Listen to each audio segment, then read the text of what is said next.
Namaskaram. Today we're going to be talking about verse 20 of Uڵḷadu Nāṛpadu. This has a connection with earlier verses. To show what the connection is, I'll go back to the early verses of Uڵḷadu Nāṛpadu.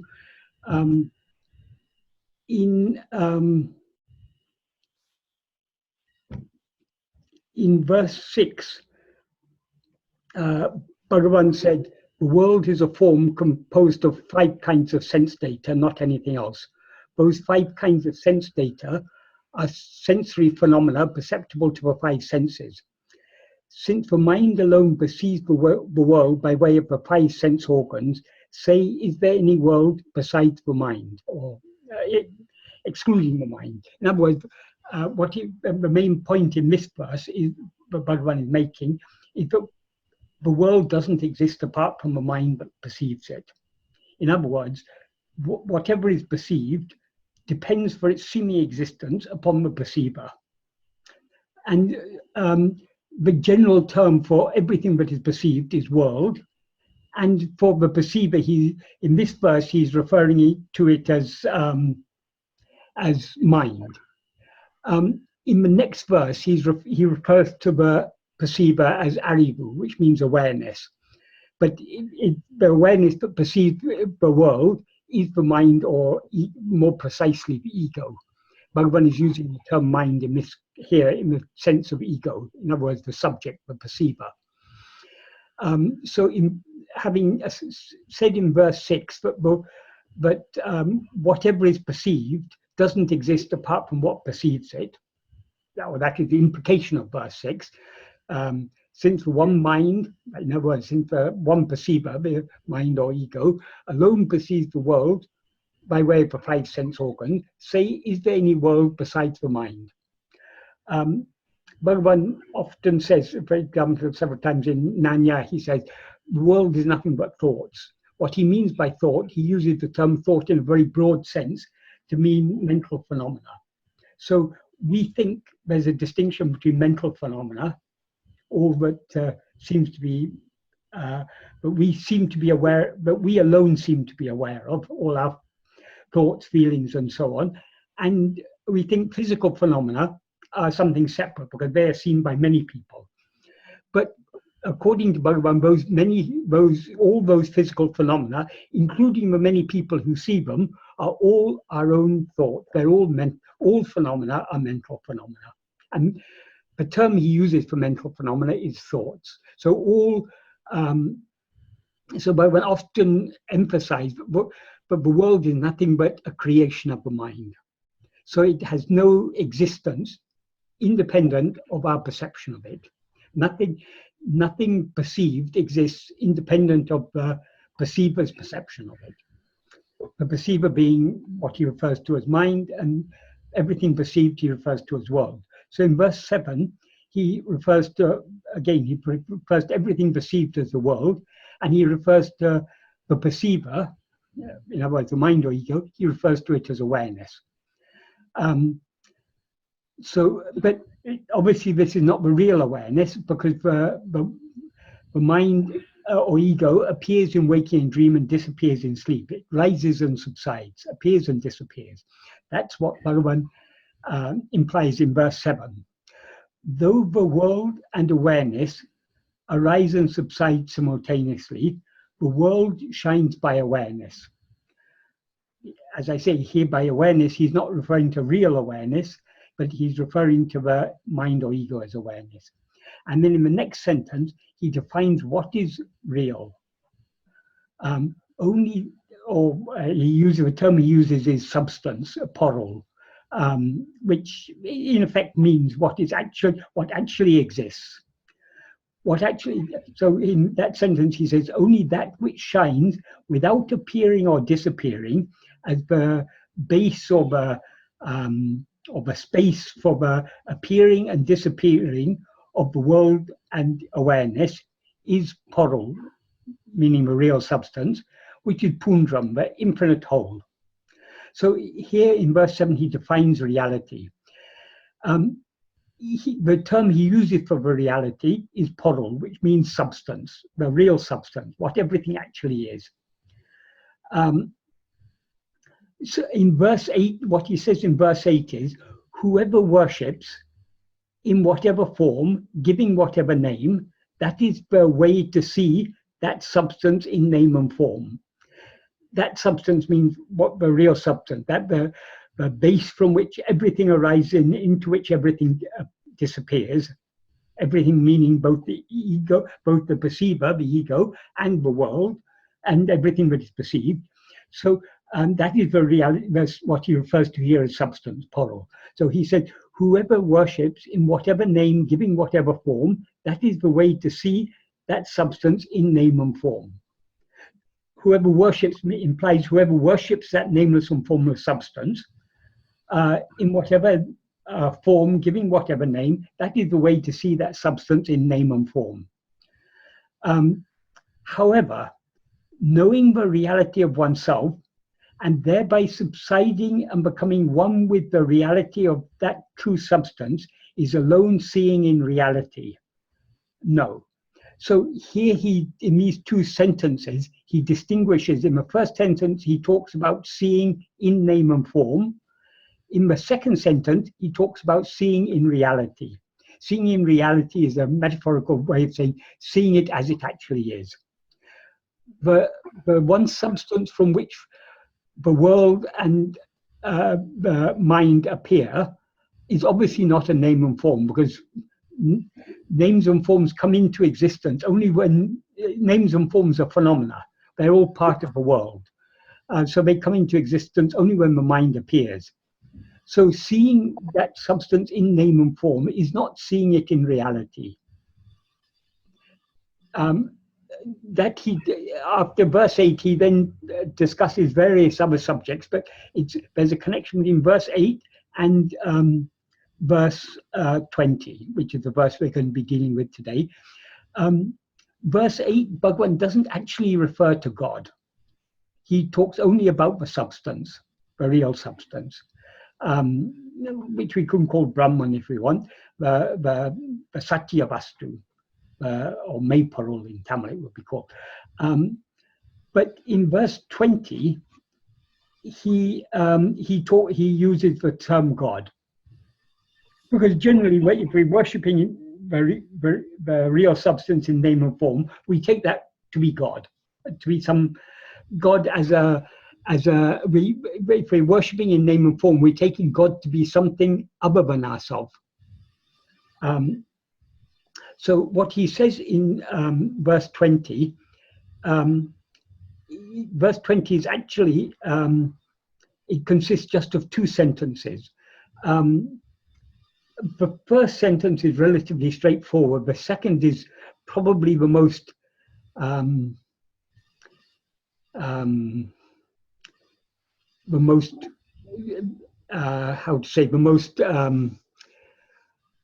most compact or the most difficult sentence to decipher in the whole of Uڵḷadu Nāṛpadu.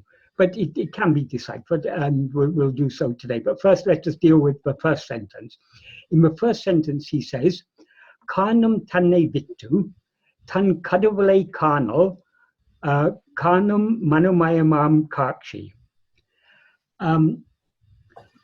Kāṇum taṉaiviṭṭu literally means leaving oneself who sees. Taṉai is the accusative case form of tāṉ, which means oneself. Viṭṭu means leaving. Kāṇum means who sees, oneself who sees. Kāṇum taṉai is oneself who sees. So leaving oneself who sees, that implies what he means by leaving. Obviously, we can't leave ourselves. Leaving oneself is a metaphorical way of saying neglecting, ignoring, or in other words, not investigating oneself. The ego, the one who sees.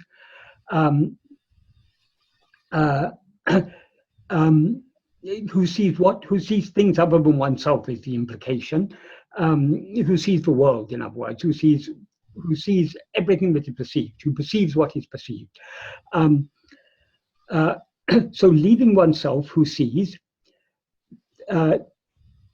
taṉkaḍavuḻai kāṇal, oneself seeing God, kāṇum maṉōmayamāṅ kāṭci is seeing a mental image.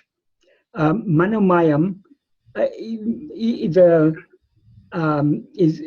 manomaya is a Sanskrit term. Manas means mind. The suffix maya means which consists of.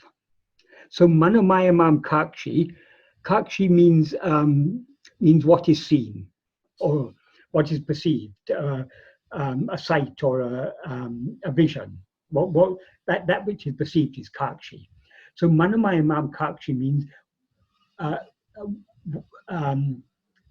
vision composed of mind. In other words, a mental vision, a mind-constituted impression, phenomena, appearance. Kāṇum means kāṇum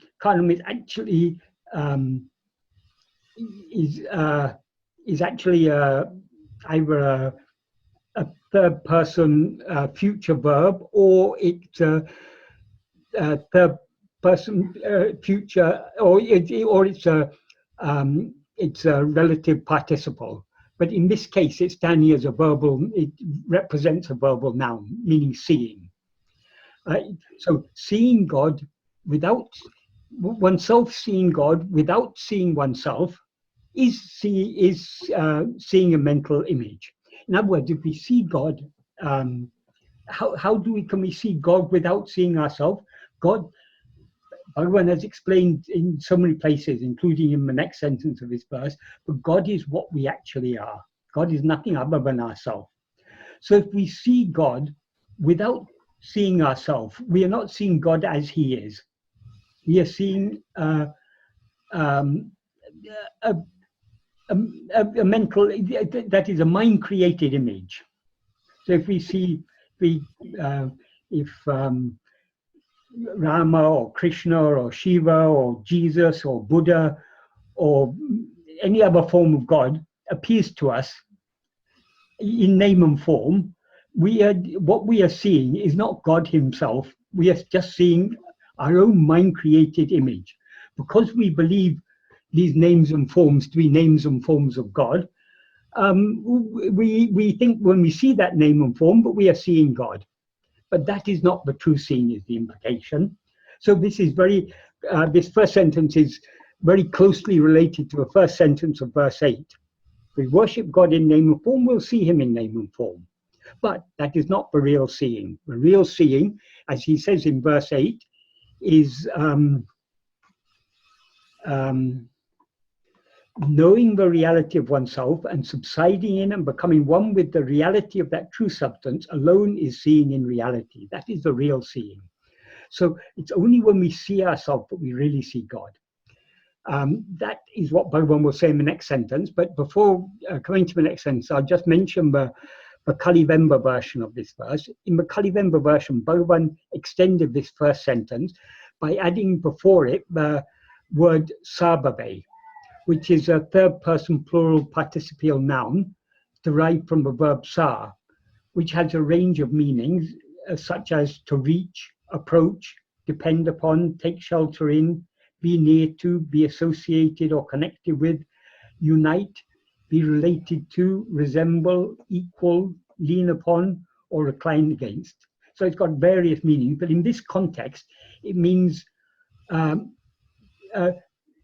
of the basic meanings is to reach or approach. So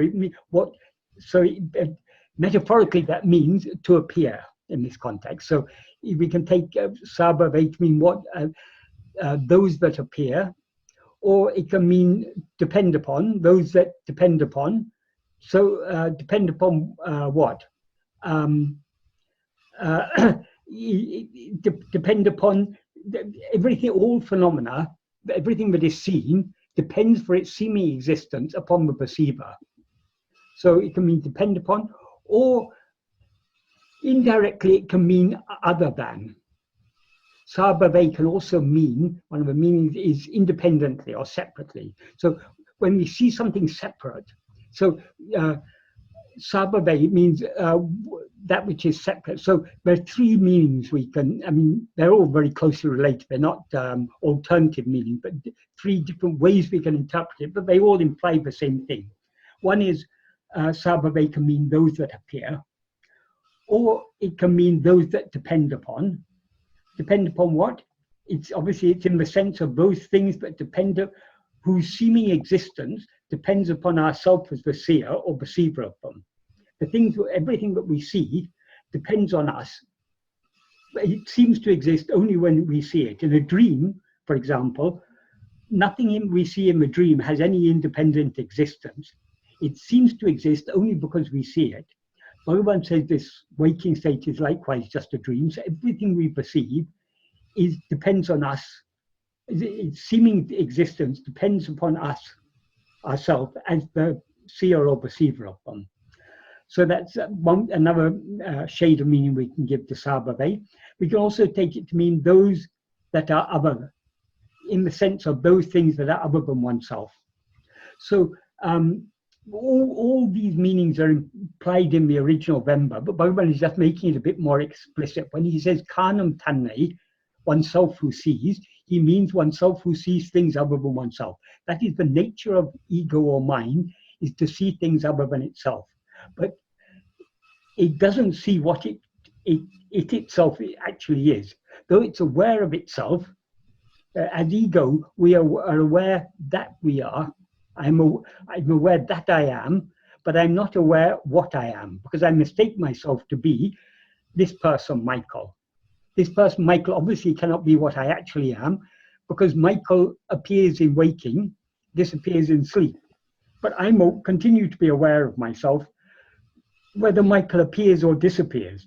So Michael cannot be what I actually am. Michael is a name which applies to a form, the form of this body, this person that I seem to be.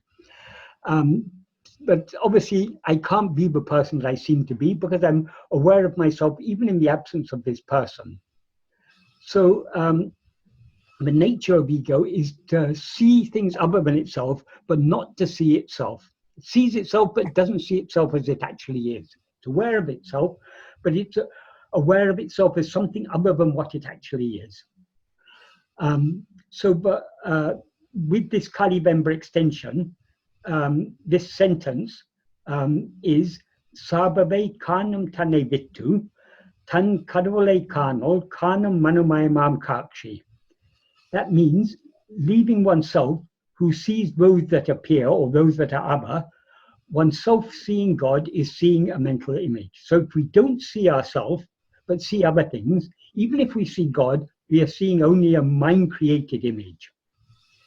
So that is the first sentence. The second sentence is a very interesting sentence. Bhagavan packs a lot of meaning into it, but it takes a little bit of deciphering. The sentence in Tamil is taṉai kāṇum avaṉ-tāṉ kaḍavuḻ kaṇḍāṉ taṉmudalai taṉmudalpōyt taṉkaḍavuḻ aṉḍṛi iladāl. To make sense of this in Tamil, we have to rearrange the words. The words rearranged in Tamil into a more natural prose order would be taṉmudalpōyt, taṇkaḍavuḻ aṉḍṛi iladāl, taṉmudalai, taṉai kāṇum, avaṉ-tāṉ kaḍavuļai kaṇḍāṉ. I'll first say the basic meaning of this sentence and then explain it in more depth.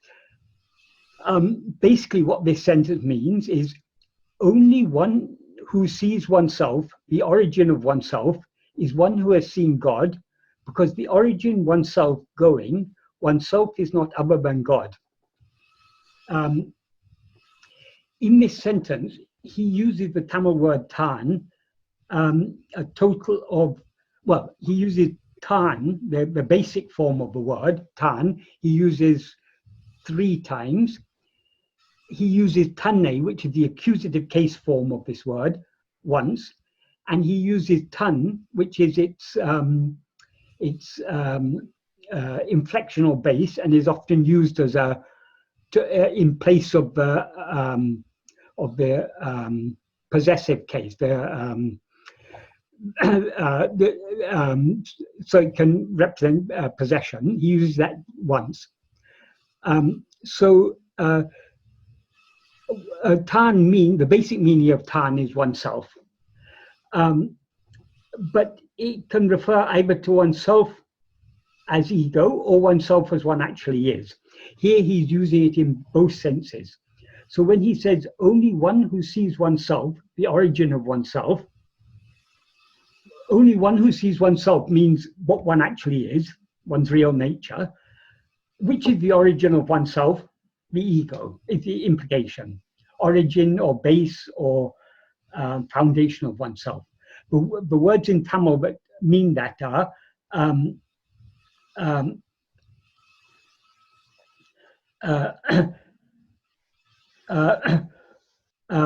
taṉmudalai, taṉai, kāṇum, avaṉ-tāṉ. Avaṉ is actually means he. It's a third person masculine pronoun. But one is using it here in the sense of one. I mean, obviously, this sentence isn't intended to be gender specific, but he's using he as a I've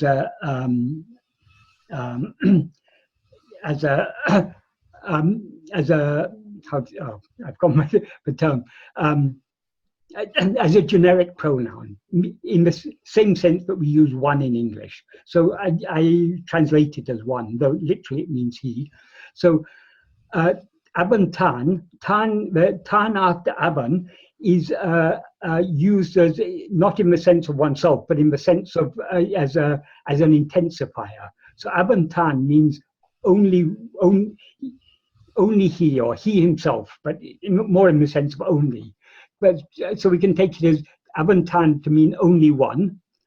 And then taṉai kāṇum is a relative clause, which means who sees oneself. So taṉai kāṇum avaṉ-tāṉ means only one who sees oneself. The word taṉmudalai, normally in Tamil, if in English, if we say, if we want to say something in apposition, we put it after the main noun. So we say, the boy, John, walked home from school. John is there in apposition to the boy. It implies the boy who is named John, or the boy called John, or whatever. So in Tamil, apposition generally comes before the main noun. But in poetry, words can be jumbled up. So how taṉai, the taṉai is actually comes at the end in reverse. It comes at the end of the it comes at the end. Well, no, it actually comes near the middle of the second line, whereas taṉmudalai comes in the middle of the third line. So there's quite a separation between them. But that's why it's necessary in poetry sometimes to make sense of it. We have to rearrange it. And the connection between taṉai, oneself, and taṉmudalai is they're both in the accusative case. So because they're the accusative case, taṉmudalai is actually in apposition to taṉai. So only one who sees oneself. Taṉmudalai means the origin, base, or foundation of oneself. So only one who sees oneself, who is the origin of oneself. So what that implies is only one who sees one's real nature, which is the origin of oneself as ego, the origin of ego. But in both cases, he uses the same word tāṉ. No, he uses forms of the word tāṉ, because taṉai is the accusative form. Tāṉ stands here as the case form of tāṉ. So that's the first unit of the verse, we can say. So only one who sees oneself, the origin of oneself. What is he saying about this one? Only one who sees oneself, the origin of oneself, is one who has seen God. The words in Tamil for one who has seen God is kaḍavuḻ kaṇḍāṉ. Kaḍavuḻ kaṇḍāṉ means one who has seen God. Means is one who has seen God. So only one who sees oneself, the origin of oneself, is one who has seen God. Kaḍavuḻ here is used actually the nominative form of noun. Kaḍavuḻ means God. It's the nominative form he's using here, but it's used. The nominative here is used in place of the accusative form. So kaḍavuḻ kaṇḍāṉ means kaḍavuḻai kaṇḍāṉ, one who sees God. Kaḍavuḻ is an interesting word in Tamil. It is a compound word. Kada means to transcend or go beyond. Ul means to exist. So kaḍavuḻ implies kadanda uλλļadu, he who exists transcending, or kadanda Uڵḷadu, that which exists transcending. So kaḍavuḻ is a term that's used in God, to refer to God, and it also is used to refer to a personal form of God, but its implication is the transcendent form of God, in other words, Brahman. So though one uses a word that refers to God here, the implied meaning is Brahman. So if we see, only if we see ourselves are we seeing Brahman. Why? The reason he gives is taṉkaḍavuḻ aṉḍṛi iladāl. Oneself is not other than God. But because ourself is not other than God, only if we see ourselves are we really seeing God. That is the implication. But he puts a condition on the statement taṉkaḍavuḻ aṉḍṛi iladāl. Since oneself is not God, he adds another clause there, taṉmudalpōyt. Taṉ again means oneself. Mudal means the origin, or the root or foundation. Here implying the origin of all other things. So oneself, the origin. Poi means going. So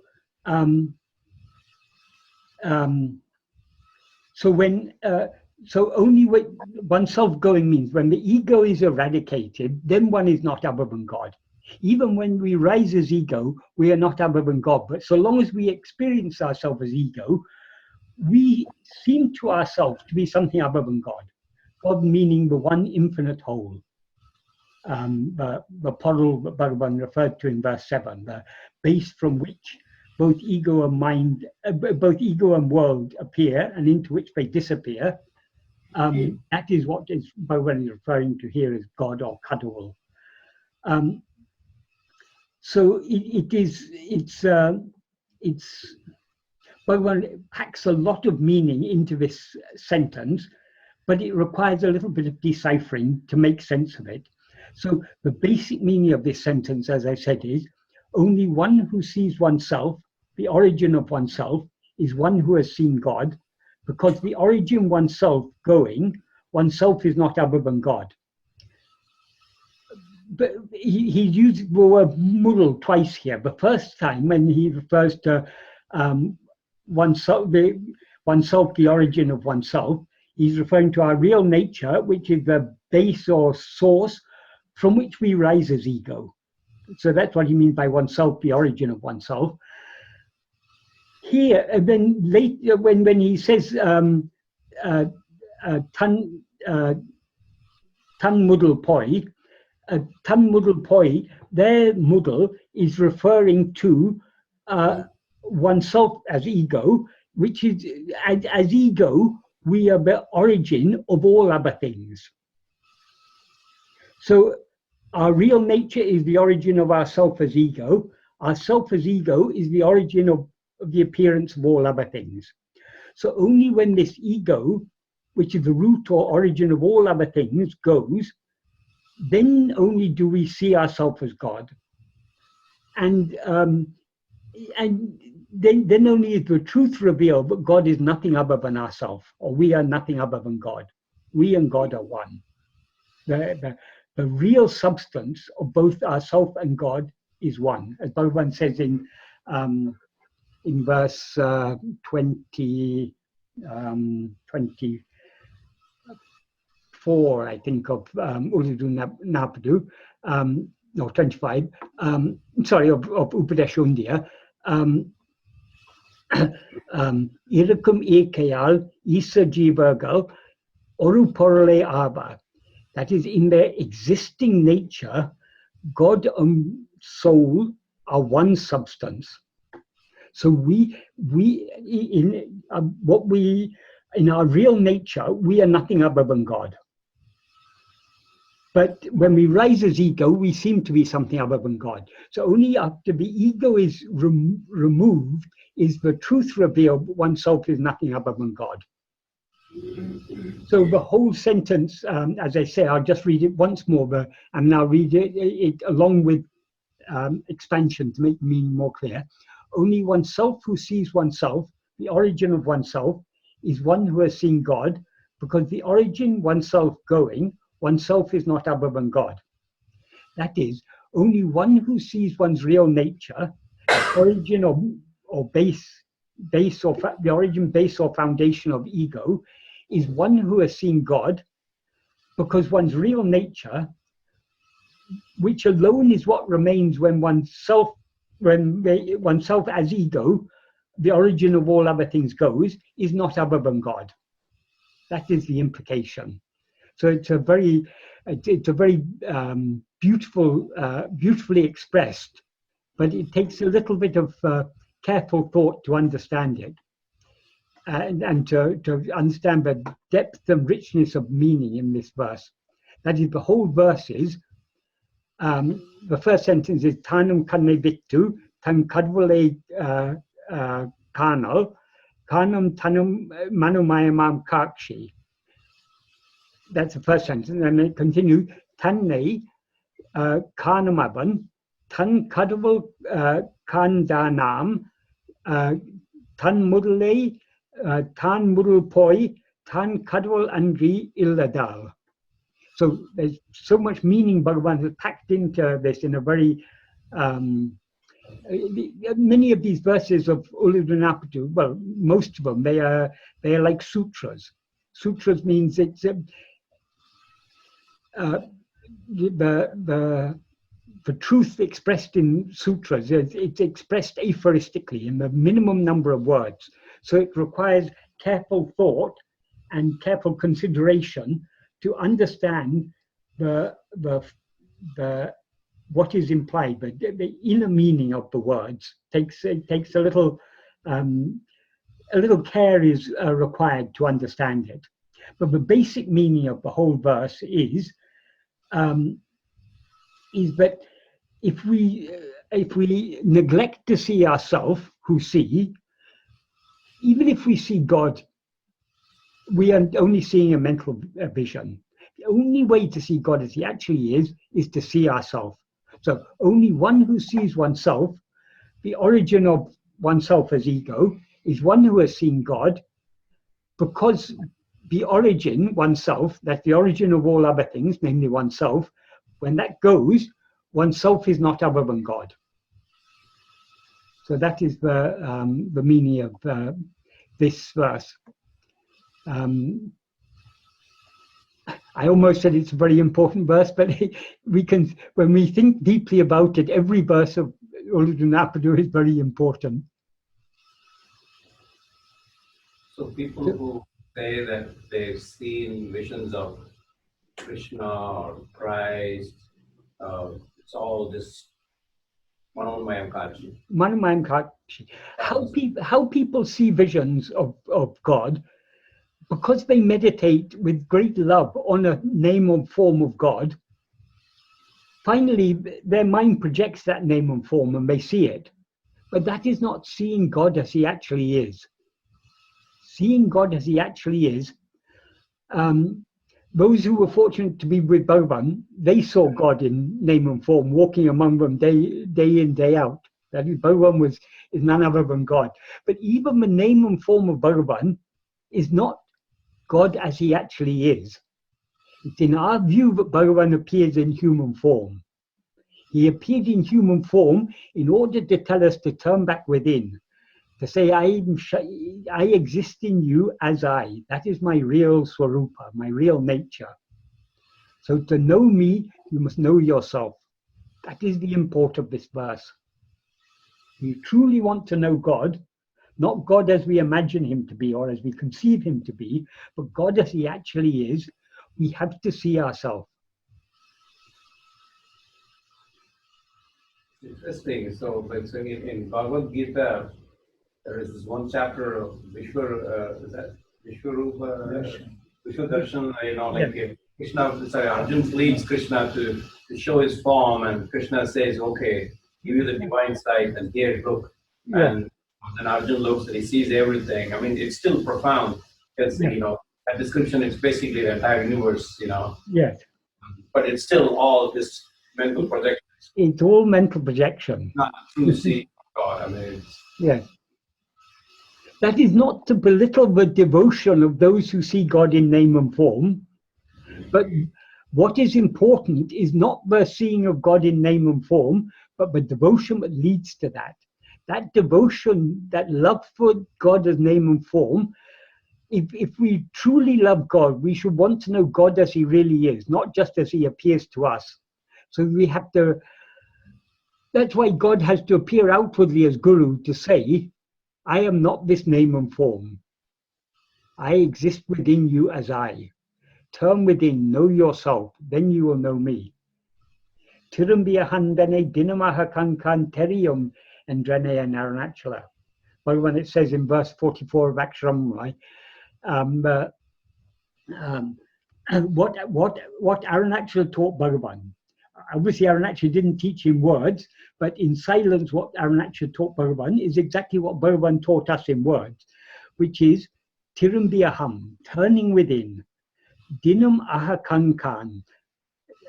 Tirumbiahan, taṉai dinam aha kankan. Seeing yourself with the inner, see yourself with the inner eye. Inner eye means with the inward turned attention. Dinam means, literally it means daily, but it implies constantly. Constantly seeing yourself with the inner eye. If you turn within, constantly see yourself with the inner eye, terium, it will be known. So this is what Aruṇachala taught Bhagavan in silence, and because we are too dull to understand the silent teaching of Aruṇachala, Aruṇachala himself had to appear in human form as Bhagavan to tell us this in words. And that verse you just quoted, the word terium is so reassuring. It's a guarantee. You will know, you will see. It's a great assurance. Great assurance. Yes. Any questions for Michael? Yeah, I have one. Yes. Michael, so this mental projection can also be applied to Bhagavan, as we see it in the picture that we have here, for example. Yes. Though Bhagavan appeared to us in human form, that human form is not what he really is. Bhagavan's basic teaching is, I am not this body. Yeah, no, what I struggle to actually understand is how can our mind, our mind works like a projector, like a movie projector or PowerPoint projector, whatever, side projector. Yeah. And how can our mind project such a being coming out of the blue? For example, like many of us never heard of Bhagavan, and all of a sudden, here he is. Yes. Right? So our mind somehow created this image, Yes. and this image has a message to us.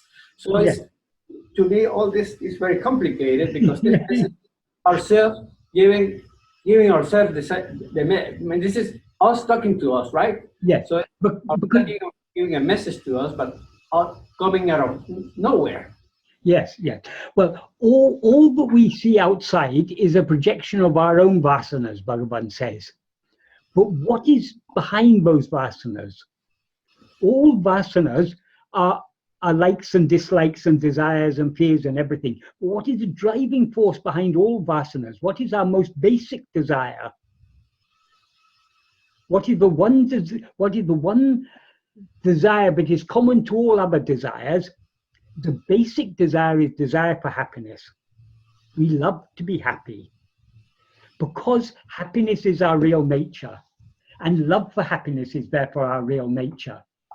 So that love for happiness, which is our real nature, that is projected outside in the form of Bhagavan to tell us, turn within. Because we're all seeking happiness. From the greatest saint to the worst sinner, everyone is seeking happiness. The problem is we're seeking it in the wrong place. The sinner is going very far wrong, thinking that by grabbing things for him or herself and being uncaring about others, that is the way to happiness. That is wildly mistaken. But even the saint is mistaken, because the saint is still looking for happiness outside, taking that happiness, taking God to be the source of happiness and God to be someone outside. The saint is still looking in the wrong direction. So it is necessary for God, for our own self, to appear outside in the form of Guru to tell us turn within. So Bhagavan, God and God's grace are not two different things. Grace is the very nature of God. And what is grace? Grace is love. And what is the true form of love? The love that we, as we really are, have for ourselves as we really are. So that infinite self-love, which is the same as love for happiness, because we ourselves are happiness, that infinite self-love has appeared outside as Bhagavan in order to tell us to turn within.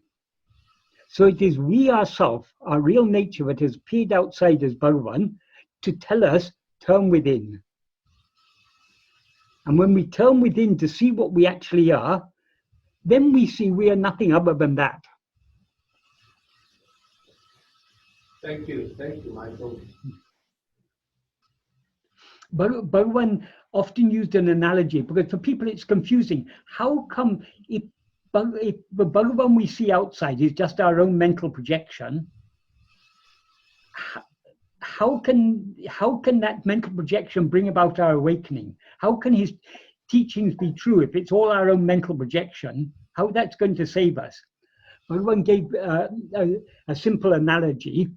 There's a common belief in India, but elephants are so afraid of lions, but if an elephant dreams of a lion, it will get such a shock that it will wake up. So Bhagavan says, the guru is like the elephant, but like the lion that appears in the dream of the elephant. As a result of that lion appearing, the elephant wakes up. So the lion in the dream was unreal. It was just the elephant's own mental projection. But the result, waking up, is real. So we will wake up to our real nature as a result of the teachings given by this lion that has appeared in our dream. This gentle lion called Bhagavan. But though he appears very gentle, he's actually the most ferocious lion of all. He's just waiting to swallow us whole. But he's very ferocious, but he's also a very picky lion. He doesn't want to swallow us until we are fully ripened. So only when we are willing to surrender ourselves to him will he swallow us?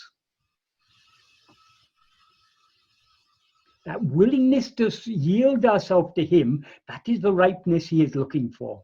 Because he won't, if he kills us before we are willing to surrender ourselves to him, that would be murder, that would be violence, because we're not ready to let go. So he won't kill us until we are ready to yield to him. But the moment we are ready to yield to him, he pounces on us and finishes us.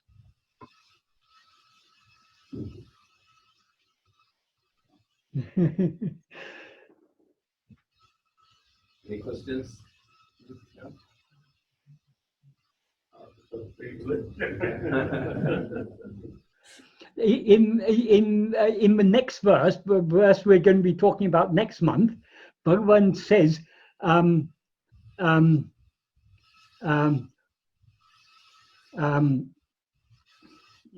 do you say? I can tell you. Sorry, I don't have the verse. Wait a second, let me get the verse. I'll get it. I've just forgotten the word. He says, Uڵḷadu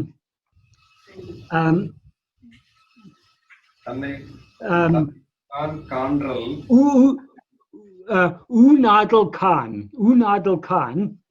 Uṇādal means becoming food. Kāṇ means seeing. So becoming food is seeing. So to really see God, we have to become food for God. We have to be swallowed by God, devoured by God. Then only we see God as he really is. Yeah.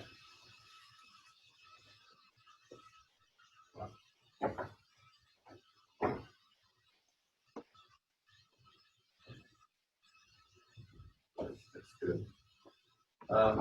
Any questions? If not, Michael, I just read your the most recent blog. I've started reading it now. I should say read.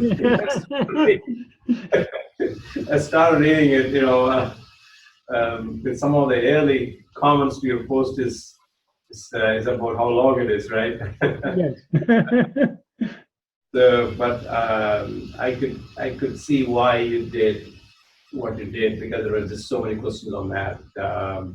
And so much confusion. Exactly. So in the remaining few minutes, could you just give a brief summary or synopsis of what you posted? Well, yeah, basically it's a very long article. If it were to be printed as a book, it would probably come to nearly 200 pages. So it's a substantial article. But the main message of the article is both our bondage and our liberation, both are caused by our will. Now we have risen as ego because we want to. And we will attain liberation only when we want to surrender ourselves. So the whole problem is the use we make of our will.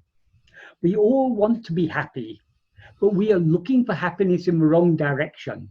We, as Bhagavan says in verse in the 14th paragraph of Nanya, why we look for happiness outside. There's no happiness whatsoever in any of the things of the world. Yet we continue looking outside for happiness. It is because of our aviveka, our lack of discernment, our lack of clear judgment, our inability to distinguish. What happens when we have a desire and that desire is fulfilled? So long as the desire is present in our minds, so long as the desire is dominating in our mind, it's agitating our mind. Agitation in our mind obscures more densely our real nature.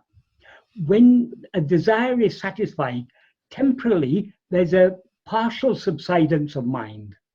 For a moment we are satisfied. And in that moment of satisfaction, the agitation of the mind reduces. And to the extent that the agitation of the mind reduces, to that extent, the happiness that is our real nature shines forth. So whenever we get something that we like or avoid something that we dislike, we feel happy. We feel happy. If we've had a terrible headache for 2 days, when finally the headache goes, how much relief we feel. It's like that. So the desire actually causes agitation. The subsidence of that agitation is experienced by us as happiness. So we think we were desiring to have a chocolate. When we eat the chocolate, we feel happy. We think the happiness comes from the chocolate, so we want another chocolate and another one. And we eat so many chocolates, we become sick. And then we think, okay, chocolate is not the answer to my problems. I must seek my answers in other things. There are so many other pleasures I could be enjoying. But the problem is I'm very poor, so all I can afford is a few chocolates now and then. So if I have more money, I'll be more happy. So we work hard to get money. And we become a little bit richer than we were last year. We're happy. Seeing the balance in our bank account, we feel happy. But then very quickly, we think, oh, I've got so many bills to pay, this money is going to go very quickly. I need more money. And my neighbor, he lives in a bigger house. He's got a nicer car, or he's got a bigger yacht or whatever. So however much we get, we are still dissatisfied, because the very nature of ego is dissatisfaction. When in our real nature, we are infinite happiness. When we rise as this finite ego, we separate ourselves from the infinite happiness that we actually are. So as ego, we are always dissatisfied. The word that is used in Sanskrit for, and also many other Indian languages, for dissatisfaction is dukkha, which is usually translated as suffering or pain or misery. But in a way, dissatisfaction is a more encompassing term, because as Bhagavan says in that 14th paragraph of Nanya, when the world appears, suffering or dukkha is experienced. So in the course of our life, we experience small pleasures here and there, and we think, and if our life is not, I mean, there are some people, even in this modern day world, where people who don't have enough food, who have to suffer in wars and famines or suffer terrible diseases, all these things. Our life is, by comparison, we all live relatively comfortable lives. We relatively, our circumstances are much more favorable than most people. So we think, okay, life is not so bad. But any moment we can get sick, calamities can happen to us, we can lose our loved ones, so many things. But even in the moments when we seem to be quite content with our life, there's an underlying dissatisfaction. We are never fully satisfied, whatever we may achieve. There is a certain satisfaction to be experienced by being content with our lot. By reducing our desires, we can experience a certain contentment, but we cannot experience the full satisfaction. In order to attain full satisfaction, we have to merge back into the source from which we arose, which is infinite happiness. Then only we will be truly satisfied. Then only, that is the state Bhagavan describes as parasukham. In verse 28, 29 of Uڵḷadu Nāṛpadu, he says, Bandhavidatra parasukhamutra va indanilai nitralundi para, irepani nitralamundi para. So abiding in this state of supreme, of this parasukha. Parasukha means supreme happiness or supreme satisfaction. So abiding in this state of supreme satisfaction, which is beyond, which is devoid of bondage and liberation. It's beyond that duality of bondage and liberation. That is abiding in the service of God. Why? Because we do a disservice to God by rising as ego. Because when we arise as ego, then he has to take care of us through so many jemmas, and finally he has to appear in the form of Bhagavan to turn back within, to tell us to turn back within.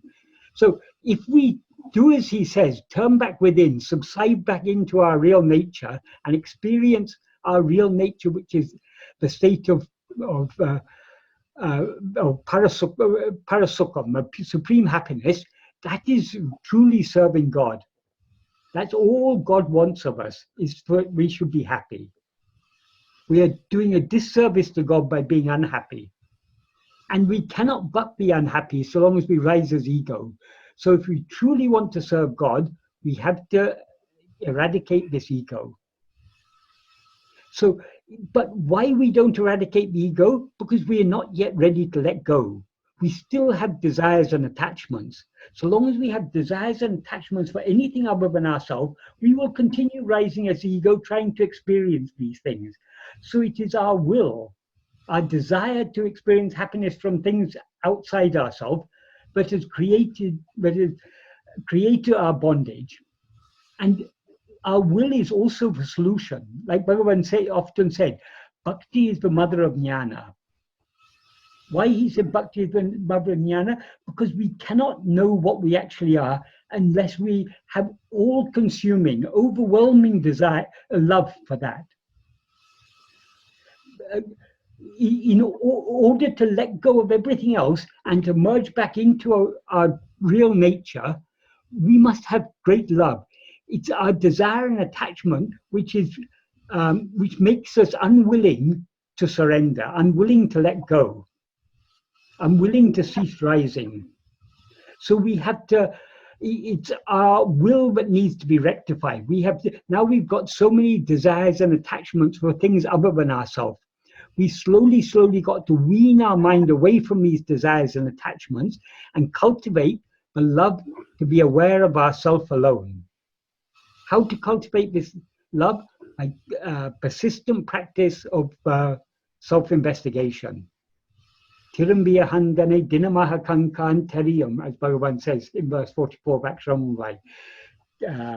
Turning within, see yourself daily with the inner eye and it will be known. So we have to persevere in this practice, because the more we practice this, the more our vishaya vasanas, that's all our desires and attachments for things other than ourselves. Vishayas means the phenomena, our liking to be experienced phenomena will get weakened and eradicated by this constant turning of our attention within. How could we in order to experience ourselves as we really are, we have to have supreme love. How to get love? There's only one thing that begets love. Love alone begets love. So it's only Bhagavan has put a little liking and a little love in our heart. Why we are all sitting here gathered together talking this subject? Because Bhagavan has given us at least a little liking for this subject. So rather than going out and spending our time happily doing things that other people are doing, why we're sitting here thinking about planning this suicide pact. Why? Because of that love he has put in our heart. There's a beautiful verse in every verse in Aksharamullai is beautiful, but one of the 108 beautiful verses of Aksharamullai is Nesamil enakun asaye kātanai mosanchaya daralaranachala. Nesamil enakun means Nesamil enaku means to me who had no love, who was devoid of love. Un asaye kāti. You showed that love for you. You showed that desire for you. Unase literally means your desire, but it implies desire for you. You showed that, you gave me a taste of that desire for you, that liking for you. Mosan chaya daralaranachala. Do not graciously do not cheat me. Bhagavan said that as a prayer. He will never cheat us. He is like a gardener. When a gardener sows a seed, he will take a good gardener will take care of that seed until it protecting it from all that could endanger it, and he will ensure that it grows into a beautiful plant. So Bhagavan has sown a seed of love in our heart. He will not rest till till that seed has blossomed into a beautiful plant. It is said that an analogy that Bhagavan often gave, it's an analogy often given in scripture. If a small banyan seed falls into the crack of a rock, its roots will go here and there, and it'll find a way of growing into a big tree in spite of being of landing in a rock. But eventually its roots will find every little small crack in the rock, and will eventually the whole rock will be broken apart by that banyan tree. So likewise, this little seed of love that Bhagavan has sowed in our heart, it will eventually shatter us. That is, it will eradicate our ego. But he's doing his part of cultivating this love. We have to do our part. We have to be willing. We have to cooperate with his grace. How do we cooperate with his grace? By turning within, by following the teachings he's shown us, constantly trying to turn within, constantly surrendering ourselves, giving up our likes and dislikes, and learning to yield ourselves to him. So that will that he has given us should be used for the right purpose. Yes, yes. Well, that will is our real nature, because our real nature is infinite self-love, infinite love for happiness, which is our real nature. So we can never, Sadhu Om used to say, people say we must give up all desires. That is impossible. We can never give up desire, because desire is our very nature. Instead of desiring all these petty things of the world, we should, instead of giving up desire, we should cultivate that that desire for the infinite. Instead of desiring any of the petty pleasures of this world, we should desire that infinite happiness that is our real nature. So we can get rid of the harmful desires, the desires for things other than ourselves, only by cultivating this love to be aware of ourselves as we actually are. So love, Bhagavan's path is, people often think, Bhagavan taught the path of jnana, and some people even believe, it's very, very dry, Bhagavan's path. It's very dry and cold, this path of jnana, always asking, who am I? And people who don't understand his teaching. But actually, Bhagavan's path is the true path of bhakti, the true path of love. Because all the worshipping God in name and form and everything, if we do so with genuine love, that's all good. But it's misdirected love, so long as we take God to be something other than ourselves. Because God is always existing within us as our own real nature. So the true love for God is to turn within and attend to him as he actually is. So Bhagavan's path is the truest path, is the ultimate path of bhakti. All other forms of bhakti, eventually, this is the culmination of all other forms of bhakti. So all other forms of bhakti must eventually lead to this. Because however much devotion we have for God, we cannot surrender ourselves completely. Because what is the highest love? Love is not about what we get from.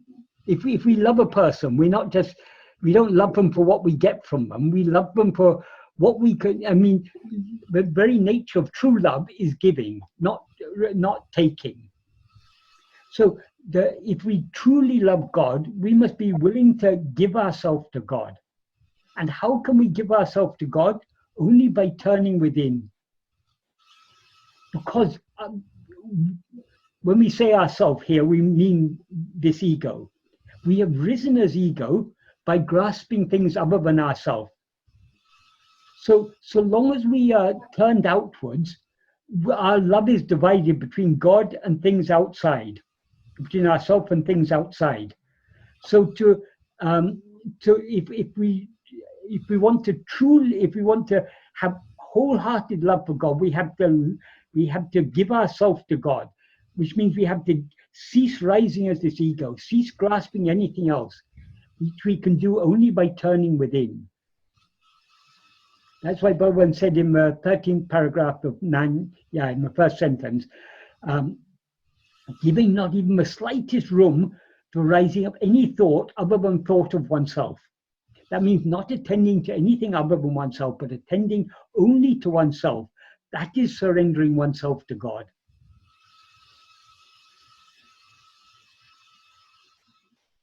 Because the ego rises by grasping other things, it will subside by trying to grasp itself. When it tries to grasp itself, it dissolves back into its source, because there's no form to, no form to grasp. So since it's a formless phantom, it merges back into its formless source, which is the real form of Bhagavan, the real form of God. So isn't that in the same paragraph? He also mentions that one practices Swarupa Smarana, self-remembrance, that alone is enough. Yes. Now that's not in the same paragraph. That was that in the 11th paragraph. He says that if we cling firmly to Swarupa Smarana until we attain our real nature, that alone is sufficient. It all means the same. He uses different words: Swarupa Smarana, Swarupa Dhyana, Atma-vichara, Atma-chintana. All these mean the same. That alone is enough. So really, we don't need anything else. Yes.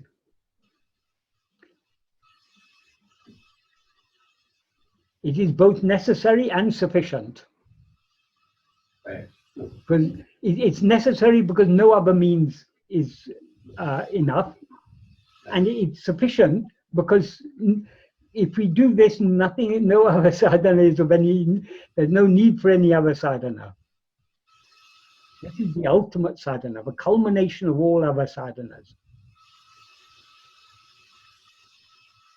This is not putting down other sadhanas, but this is saying all other sadhanas lead to this, because this is the ultimate. Yes, there is this common misperception that you have to practice other techniques to calm your mind, then practice Atma-vichara. But yes, well, as you mentioned, you can actually go straight to practice Atma-vichara itself. in a sense, that is true. If we hadn't been through all these bhakti practices in previous lives, we wouldn't have the taste to follow this path. But having come to Bhagavan, that means the very fact that we have an interest in this path, a liking for this path, means the other sadhanas have all served their purpose. We have no more need for them. Now we have to follow this path. By following all those other paths, whatever we did in previous janmas, we don't know. By following all those, that has made us ready made us willing to accept what Bhagavan has taught us. Those who say we still have to follow other paths, they're not yet willing to accept what Bhagavan said, that this alone is sufficient. So for them, it may be necessary to do other things until they understand that all these other things are, in a sense, useless. I mean, they're not useless, but because they are necessary in order for us to understand, but none of them are sufficient. Once we've understood that they're not sufficient, then we have to follow this path. This is the only way.